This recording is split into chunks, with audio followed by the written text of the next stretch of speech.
pues nomás está mirando. Es que como está calentona. Simón, Aquí en el... sí, por eso.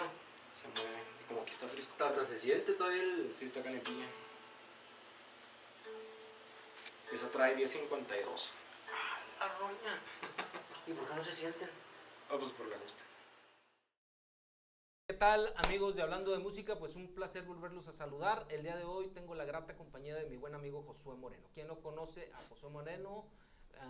Un guitarrista excelente que tuve el gusto de conocerlo hace ya un buen ratito ahí en casa de un maestrazo que es Daniel Siqueiros, que él se encuentra, pues bueno, muy lejos de aquí. Pero ahí tuve el gusto de conocer a mi buen amigo Josué, una persona con un gusto para tocar extraordinario en mi punto de vista, muy particular, me encanta su manera de tocar y pues una persona que conoce bastante de este instrumento. Y hoy vamos a estar platicando con él con respecto a varias cosas. La número uno será ajuste y mantenimiento de guitarras.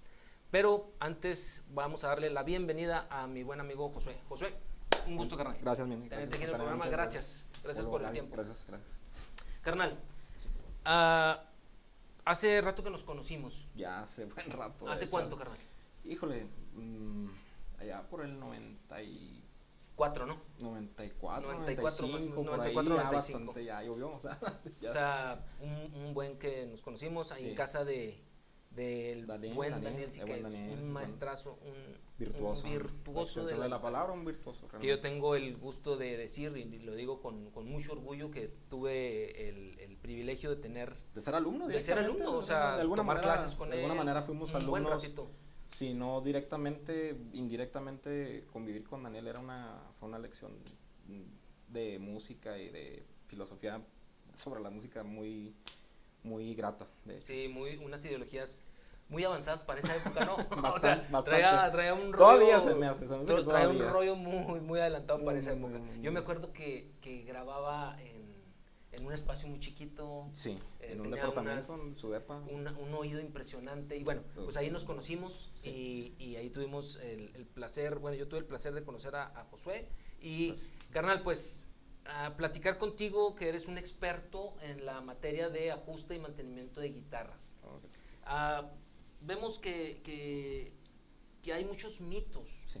Muchos mitos en este asunto del mantenimiento de guitarras, como que si cambiamos de una cuerda en una, o si se las quitamos todas y se desajusta, qué es la medida estándar que debe tener, o como se conoce, los parámetros, la acción, ¿no? Okay. Que debe tener entre la cuerda y el diapasón, la posición o la ubicación de las pastillas, en fin. ¿Qué nos puedes decir con respecto a eso, carnal?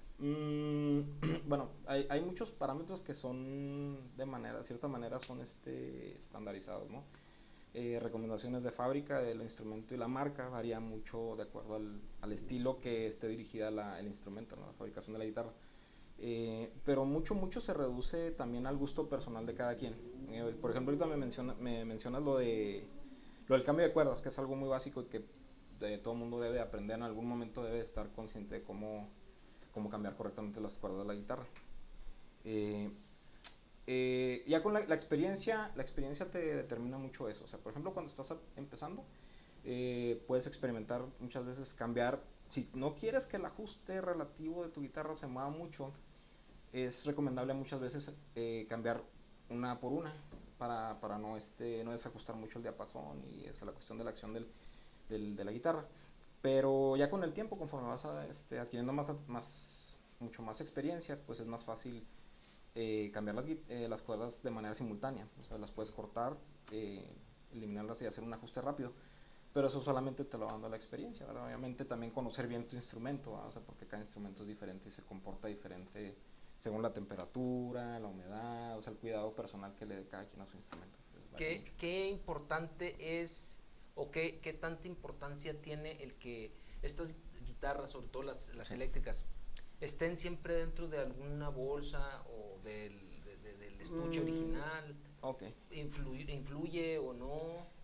Bueno, más que nada, sí, estando nosotros aquí en Juaritos, la temperatura son extremas. O sea, cuando es calor es un calor insoportable, cuando hace frío es un frío más seco realmente que húmedo. Entonces, sí es recomendable en el momento en que no estés usando tu instrumento, a menos de que tu estudio, tu cuarto donde ensayes o tu casa esté climatizado, no es muy recomendable dejarlas fuera del estuche. O sea, ¿por qué? Porque la madera obviamente va a reaccionar a los variantes de temperatura. Puede ser un cambio severo de temperatura y de momento agarras tu lira y de repente vas a estar trasteando, o de repente la agarras y va a estar con la acción muy alta, muy muy dura. Entonces, para evitar eso, pues es recomendable, o sea, usar tu guitarra, mantenerla afinada, una limpiadita así rápida y a su estuche es preferencia. El tipo de cuerda para un mejor sonido, ¿tiene que ver con el grueso de la cuerda o es a gusto personal? ¿O depende del estilo o género que toques? Pues, bueno, ahorita ya así más en la actualidad, ahorita sí el gauge de la cuerda, el grueso de la cuerda, sí depende mucho del estilo musical. O sea, muchas veces no te recomendaría, no es recomendable, vaya, usar cuerdas muy delgadas para afinaciones, por decir, de metal extremo, o sea, de música muy heavy. Porque si no, pues la tensión no te va a ayudar y sientes como que estás tocando como con ligas. Entonces sientes una sensación muy extraña. El sustain y todo cambia, o sea, no es tan recomendable, o sea, también cambiar de calibre de cuerdas así repentinamente, o sea, es gradual también y es con el tiempo y es también mucho cuestión de gustos. Por ejemplo, ¿tú qué recomendarías a alguien que toca el género del rock, por ejemplo? Rock así, rock pop, rock estándar. Mira, normalmente, por ejemplo, nosotros en las tipo Telecaster, Stratocaster, yo siempre normalmente recomiendo 1046, es un estándar.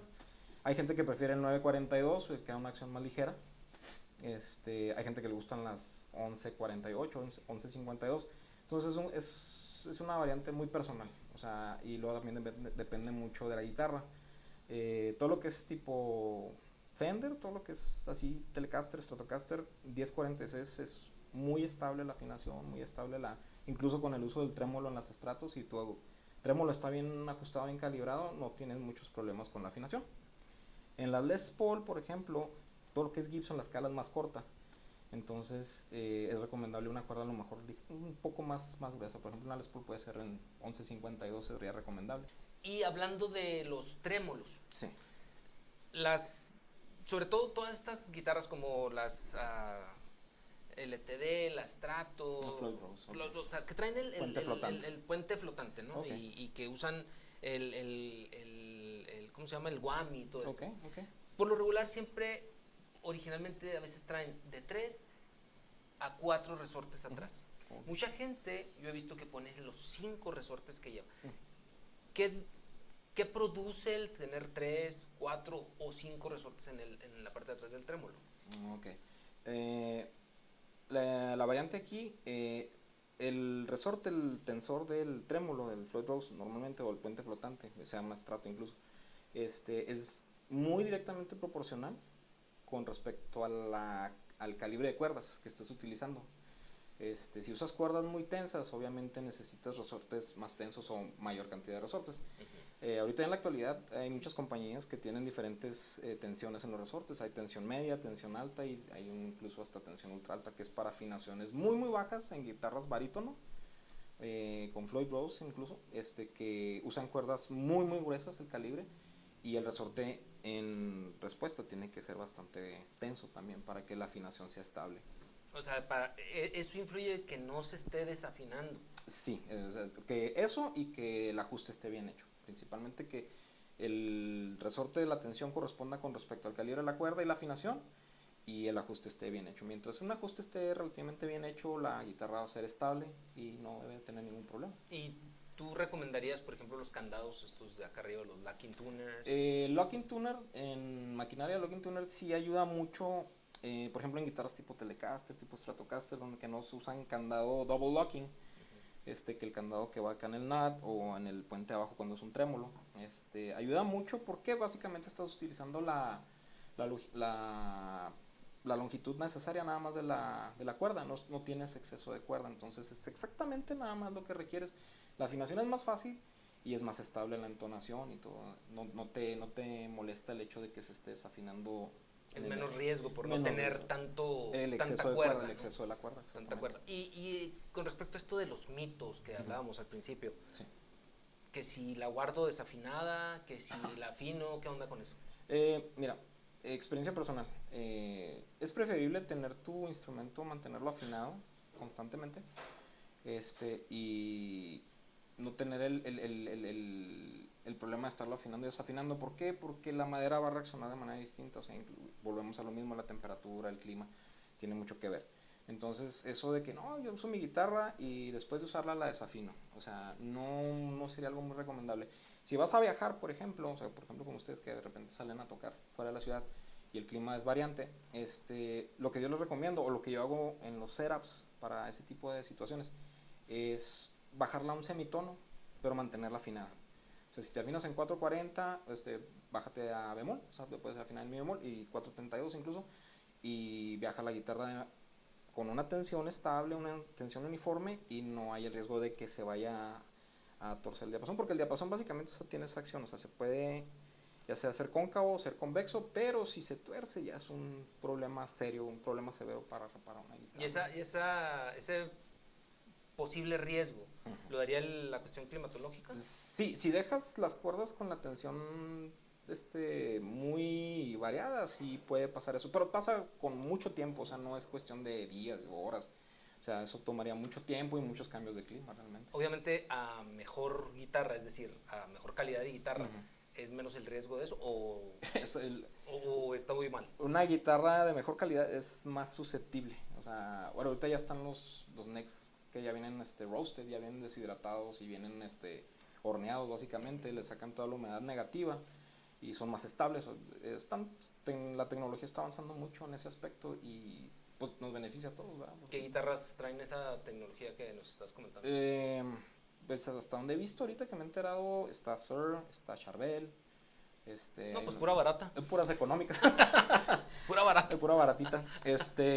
Music Man, o sea, las Music Man, las Ernie Ball también vienen con brazos roasted. Algunos modelos de la Steve Lukather y guitarras así de firma normalmente ya vienen con esa particularidad. Me tocó ver la guitarra de nuestro buen amigo el Ari Loya. Trae una con ese diapasón, ¿no? Sí. Ya con esta nueva tecnología, ¿no? Sí, con esta. Y está muy increíble esa guitarra. Sí, súper cómoda y muy estable, muy estable. Muy estable, ¿no? Muy cómoda, ¿no? Para la hora de tocar. Y cambia el timbre de la guitarra, incluso claro. cambia. O sea, porque me imagino que es la madera, ¿no? Por el tipo de madera. La humedad, ya una vez que la humedad negativa no está ahí, la resonancia del diapasón con respecto al cuerpo, la guitarra, el body, es mucho más resonante, como que no sé si se ha más sintonizado realmente el cuello con el cuerpo, resuena de manera más uniforme, entonces los armónicos y la cualidad del sustain también no varía. sé si yo esté bien, pero por ejemplo estas guitarras como la de Ari, todo el diapasón es de la misma madera, o sea, toda es igual, es una a diferencia de las que usan el brazo maple y nada más lo que es el fretboard, todo el diapasón de enfrente, ¿no? De palo de rosa, ¿no? Palo rosa. O sea que es como una combinación entre palo de rosa con el maple. Con el maple. Y estas, como la de Ari, viene una sola todo pieza. es una sola pieza. Entonces el sonido, bueno, a los que nos gusta el sonido así como que un poquito más gordón, ¿no? Sí. Produce ese sonido más cálido, ¿no? Sí, más rico. A mí en lo particular, el sonido que producen las maple, en lo particular a mí se me hace muy brilloso, pero aquí mi carnalito hace una... no, en esta no la tienes, pero en una guitarra que tenía, o no sé si la tenga, él le quita el brillo de aquí atrás, de esta parte de aquí, quita el brillo y le quita esos brillos, ¿no? Esos agudos molestos, medio molestitos que tienen a veces las guitarras. Y eso es una técnica que yo aprendí de él, ¿no? Un día que vi lijado aquí esta parte y se me decía, para hacer maple se oía muy rico. ¿Te acuerdas aquella? Una parecida a esta, ¿no? Una Telecaster. Una Telecaster también mexicana, muy padre. Y hablando de las Telecaster, sí. Las pastillas en particular, sí. ¿Qué es como el secreto de que una Telecaster tenga una diferencia en su sonido? Porque no todas las Telecaster se oyen igual. Sí. Y tienen la misma configuración en sus pastillas. Entonces, ¿tiene como algún truco esto de las pastillas en la posición? Más que nada volvemos a lo mismo, es la madera, básicamente es donde empieza. Recuerda que la guitarra eléctrica, antes que ser eléctrica, sigue siendo un instrumento acústico. Resuena, por ende, o sea, sigue siendo un instrumento acústico. Las pastillas, realmente la única función que tienen es levantar, o sea, es un micrófono básicamente la pastilla, los armónicos, las características acústicas que pueda tener el instrumento. Únicamente, o sea, ahora la variante con las pastillas es mucho de gusto personal. Hay pastillas de ganancia baja, o sea, vintage, que le dicen, o sea, es más clásico. Pastillas que tienen ganancia media, de humbuckers que tienen un poco más cualidades como single coil, curiosamente. El brillo del single coil, pero el poder de una humbucker. Y luego están las de high gain y las pastillas, los sistemas activos, que ya son para estilos más modernos de música, ¿no? Tal vez más heavy, donde sí ya escuchas muchas veces los electrónicos que puramente la madera de la guitarra, o sea, el material del que está hecho. O sea, ya es más de la pastilla y menos ya escuchas más la característica, ¿no? La pastilla que en sí de tu instrumento, o sea, pero ya es cuestión de gustos, ¿verdad? Y por ejemplo, en lo que te preguntaba ahorita, en la medida que debe de tener las cuerdas, ¿hay alguna medida especial? ¿Tú usas una en particular o hay un estándar? Mira, todas las compañías te recomiendan de fábrica, te recomiendan un estándar, ¿no? O sea, por ejemplo, hay Fender, para mucha gente Fender te hace recomendaciones de que para cualquier guitarrista a lo mejor serían una acción muy alta. Normalmente, o sea, si lo hablamos así en medidas, pues por ejemplo te piden que las cuerdas cuarta, quinta y sexta estén a 5.64, lo que es más de casi 2 milímetros, casi son 2 milímetros. Estaría relativamente una acción muy alta o tensa para muchos guitarristas, sobre todo cuando empieza uno, que empezamos a tocar, tú sabes que es un poco incómodo tener una acción alta. Al principio la quieres lo más bajito posible y después como que con el tiempo y la experiencia vas encontrando tu medida promedio. Yo, por ejemplo, he aprendido de bastantes libros y ojalá hubiera habido YouTube cuando empezamos nosotros, ojalá no había nada no había nada de eso, todo teníamos que leer y andar consiguiendo revistas o VHS, cassettes para los que no les tocó vivir, hacer unos cassettes gigantescos, pero yo en lo personal en mis guitarras uso una medida, el setup que básicamente utilizo yo en mis guitarras es el que normalmente le ofrezco a la mayoría de los clientes. Ya si el cliente, por ejemplo, un cliente mío, alguien de nosotros quiere alguna variación, quiere una acción más alta o más baja, pues ya normalmente le hacemos el reajuste y trato de tener consciente siempre las medidas que ese cliente puede usar. Normalmente yo utilizo 464 a lo largo del diapasón, o sea, a todo lo que es el diapasón. ¿Por qué? Normalmente el diapasón tiene un radio, tiene una curvatura. Hay guitarras que tienen un radio más flat que otras, por ejemplo las Jacksons, las Charvel, las Ibanez, guitarras más modernas, de estilos más modernos, tienen un radio muy flat, muy poco pronunciado, a diferencia, por ejemplo, las Fenders clásicas, 70, 50, que tienen una curva muy marcada. Tienes que usar una acción mucho más alta de, por ejemplo, 464, tendrías que usar 5, 664. ¿Por qué? Porque a la hora de hacer bends, de levantar las cuerdas, sobre todo en los trastes altos del traste 2 en delante, tiene que hacer en el fret out y es molesto. O sea, la gente de antes, los artistas de antes, los guitarristas de antes, tocaban muy agresivo, con amplificadores muchas veces no de tanta ganancia, entonces mucho del sonido era el ataque que tenían eso y tenían la facilidad de tener un ataque muy agresivo debido a la acción alta de la guitarra. ¿Y qué de estas guitarras modificadas, Josué? Es decir, yo en lo particular, ¿no? Te llevé una guitarra.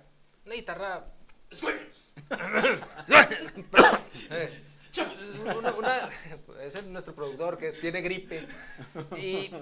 Y yo compré una placa, no sé si te acuerdas, ¿no? Sí. Aquellas, eran unas MG. EMGs, ¿no? Y pues la verdad a mí, a pesar de que la guitarrita era una Squier, una Fender Squier china. ¿Sí te acuerdas la que tenía Sí. Era una Squier de la serie más barata, pero le traía una una serie de modificaciones, switches botones y una serie de Sí. cosas. Entonces yo hace tiempo tuve esa guitarra y compré toda esta placa ya con las pastillas ya integradas. Y Josué me hizo todo este trabajo, le hizo una modificación a la guitarra. Pierde en valor, sube el valor. ¿Cómo está este asunto de la modificación? ¿Hasta dónde conviene, hasta dónde no? Bueno, lo primero es, si es una guitarra gama media o gama baja, lo primero es encontrar una guitarra que suene bien, que vibre bien. Si la guitarra le suena bien, volvemos a lo mismo, si las pastillas son de mejor calidad, obviamente va a resaltar más a la hora de que ya uses tus efectos, con tu amplificador va a sonar de diferente manera, o sea, la calidad del tono va a ser diferente, ¿sí? El timbre va a mejorar un poco. Obviamente no va, algunas de las funciones, algunas de las piezas no van a variar, pero sí en cuestión de calidad de tono, o sea, sí cambia un poco si modificas tus guitarras. Hay modificaciones como un cambio de pastilla, como utilizar diferentes capacitores, diferentes potenciómetros, todo eso afecta el tono, todo eso afecta el tono. Ya, pero volvemos a lo mismo, es mucho más gusto personal. Puedes comparar guitarras de gama media baja, ahorita en la actualidad, incluso de fabricación china. A mí me ha tocado últimamente de ajustar guitarras de gama muy alta, con todas las ventajas que puede tener una guitarra de boutique, y suenan, pues obviamente estás pagando por ese sonido. Pero me ha tocado también, o sea, modificar guitarras de gama media baja que con unas pequeñas modificaciones, a lo mejor una pequeña inversión ahí que te gastes poquillo, unos $200, cambia mucho, cambia mucho. Y te digo, si la guitarra resuena bien, se va a notar, se va a notar. O sea, con poquito dinero, dependiendo de la guitarra, Ahorita ya en la actualidad sí ya puedes no hacerla sonar y eso ya pues hace que valga un poquito más, ¿no? sí, ya O sea, porque quizá a lo mejor no sea una guitarra cara. muy cara, Ujú. sin embargo, por el sonido pueda tener un buen valor. Básicamente, o sea, ya muy personalmente lo que buscas es eso, ¿no? O sea, que la guitarra tenga un sonido muy propio, muy distintivo, que se sienta cómoda contigo, que tú te sientas cómodo con la guitarra.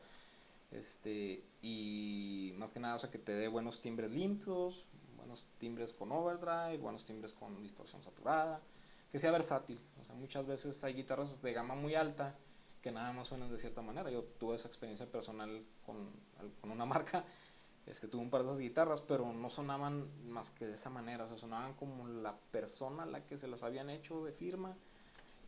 Y ya fuera de ahí no ya tenía de ahí otra- fuera, otro o sea, no me daban muchas variantes, o sea, la segunda que tuve sí era un poquito más versátil, nomás que era muy pequeña, tengo las manos un poquito toscas, no me sentía muy cómodo realmente con ella, pero el sonido sí me gustaba mucho, me agradaba mucho, pero sí es una ventaja hoy que ya ahorita ya hay muchos productos y muchas opciones en el mercado, que nosotros, por ejemplo, donde yo trabajo, manejamos esas opciones, para modificar tu instrumento sin gastarte un dineral y que tu guitarra, o sea, se sienta bien, suene bien y sea versátil.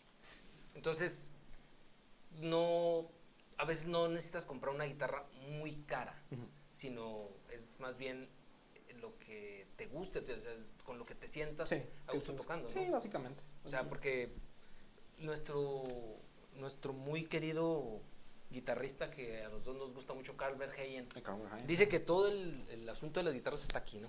En las manos. O sea, porque luego lo oyes tocar y quieres que trae una serie de pedales y no está conectado Le puedes dar un ukulele y lo haces sonar. Y como lo hace un sonar pues muy bien, ¿no? un Entonces, Stradivarius. yo creo que es más bien, ahora sí que como luego decimos, el mono y pues el que le encuentres el sonido a tu guitarra, ¿no? Sí, pues esa es la búsqueda básicamente de no atenerte a que el instrumento o tus pedales o tu ampli o todo ese rollo te vaya realmente a dar ese tono que todo el mundo estamos buscando, ¿no? O sea, es una búsqueda que no tiene fin. Tú y yo lo sabemos de muchos años. Sí, porque pues cuántas veces hemos cambiado de cosas, ¿no? Infinidad de veces, de buscar un tono personal. Llega un momento, ¿no? O sea, que ya llega un momento en donde te sientes como con un instrumento modesto, si quieres, con algunos cuantos pedales, o sea, no necesitas tantos, o sea, lo básico, lo que sería básico para un guitarrista, y un amplificador decente que te dé un buen timbre limpio y que sea capaz de aguantar distorsiones saturadas, ¿no? O sea, es lo necesario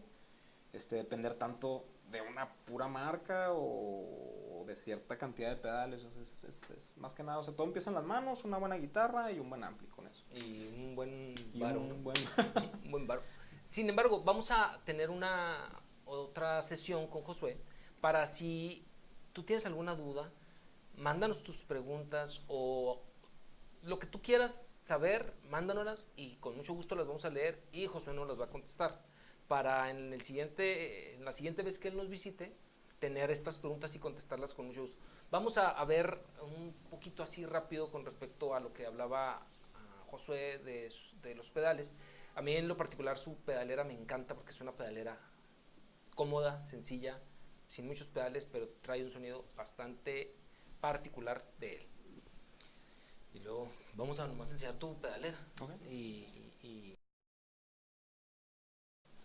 Pues esta es la pedalera que les comentaba de el buen Josué. Una pedalera que la verdad pues está entre los 800 y $1000 ya con todo y la base y todo. ¿Qué nos puedes explicar de tu pedalera, Miu? Por ejemplo, aquí tenemos tu pedal de volumen, me imagino. Sí. ¿Y qué nos puedes explicar de los demás? Porque es algo realmente muy sencillo, Muy básico. muy básico. Muy básico. Sin embargo, ahorita vamos a escuchar algo que nos va a ofrecer nuestro buen amigo en la guitarra para que vean la calidad del sonido. Bueno, como dijiste, Andy, es muy básica. Realmente no traigo más de lo que necesite. De hecho, creo que traigo de más ahorita. Realmente, o sea, sí es muy indispensable un pedal de volumen para controlar muchas veces la dinámica de los efectos, o sea, el ruido es esencial. Tienes que, o sea, obviamente pues traer tu afinador, siempre un afinador es recomendable. Ahorita hay muchas compañías que manejan pedales de afinador muy pequeños que son prácticos. Un booster de línea como el clásico IP booster que ya todo el mundo traemos, casi todo el mundo traemos o conocemos. Hay otras marcas que manejan TC Electronics, MXR, hay muchas marcas que ya están haciendo boosters de línea. Más que nada para el sonido limpio es importante que tenga fuerza a la hora de atravesar la cadena de los efectos. O sea, si utilizas muchos efectos en algún momento, recuerda que cada eslabón que pones en la cadena, tu señal se va deteriorando, se va perdiendo. Entonces lo que obtenemos con un booster de línea, que en este caso yo traigo dos, porque el sonido limpio para mí es lo que me gusta, ese sonido quebradito, como semidistorsionado, sí. También es algo que es preferencia muy personal.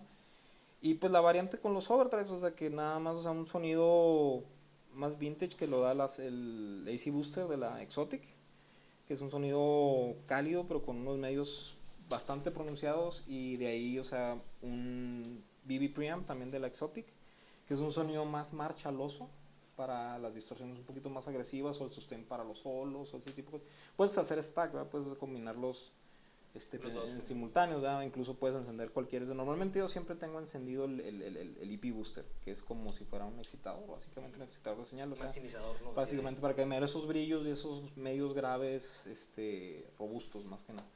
Y lo de ahí, pues utilizamos un chorus básico, también un chorus análogo de MXR, que es muy buen chorus, muy versátil. Tiene un rango muy amplio en cuestión de velocidad y profundidad. Y una de las cosas suaves de este chorus es de que tiene un pequeño ecualizador integrado, trae los agudos y los bajos, y eso le da también un poquito de preamp a tu señal. Y es bueno como para ambientación. Sí, básicamente el chorus te expande mucho tu sonido limpio. O sea, hay gente como Alex Lifeson de Rush que utiliza chorus en todo. Y, o sea, por eso su sonido es tan masivo, o sea, pero es ya también cuestión muy personal, ¿no? Y al final de la cadena, pues un delay de TC Electronics. Veo que no usas Reverb. No, normalmente un gusto muy personal. Muchas veces utilizo el reverb únicamente del ampli, con un reverb no muy pronunciado, dependiendo del estilo de música que se requiera. Últimamente he tenido mucho la fiebre del country, y sí es una combinación de un delay de slapback corto con un reverb un poquito más pronunciado de lo normal, pero normalmente siempre utilizaba o delay o utilizaba reverb, pero casi muy rara vez, a menos que fuera un efecto ambiental atmosférico, utilizaba ambos, pero casi no te gusta el casi reverb. no. ¿Y tu cadena aquí, tu secuencia es dónde entras primero? Entro primero, así como está acomodado, entro al afinador, es lo primero que entro. Del afinador me paso inmediatamente al pedal de expresión, el volumen.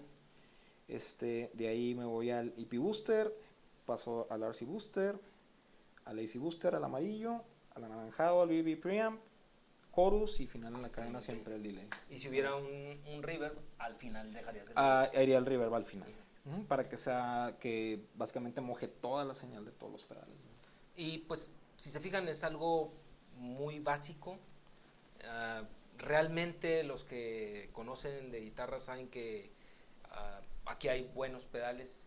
Hay una inversión entre los $800,000 que realmente no es mucho, y sin embargo aquí está un sonido que ahorita vamos a escuchar, un sonido bastante decente para pues no para lo que se necesita. Igual y no necesitas mucho, y esto pues podría hacerte de mucha utilidad como un tip del gusto personal de Josué. Y bueno, yo un gusto haberte tenido aquí en el programa. Gracias por haberme invitado. Gracias por tu tiempo que te tomaste para concedernos esta entrevista y estos tips, ¿no? Este tipo de tutorial. Todo lo que sea música, bienvenido. Y te vamos a esperar en la próxima, porque vamos a estar pendientes con unas escalas y claro que sí, unas armonías y todo eso. Amigos, les agradezco el favor de su atención, no sin antes invitarlos para que se suscriban a nuestro canal de YouTube y le den me gusta a nuestra página de Facebook. Nos vemos en la próxima para seguir hablando de música.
La primera vez que toco con el yo. Neta.